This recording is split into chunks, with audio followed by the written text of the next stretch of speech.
আওয়াজ দিও না এরকমভাবে, ভয় পাচ্ছে মিঠু।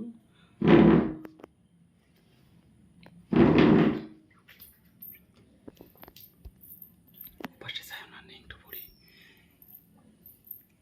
প্যান এসো, প্যান এসো, প্যান এসো।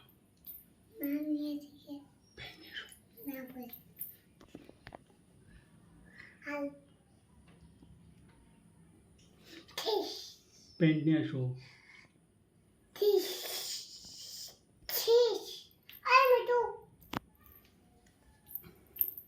তোমাকে প্যান্ট নিয়ে আসতে বলছি, প্যান্ট নিয়ে আসলে জারিয়ে দেবো মিঠুর কাছে।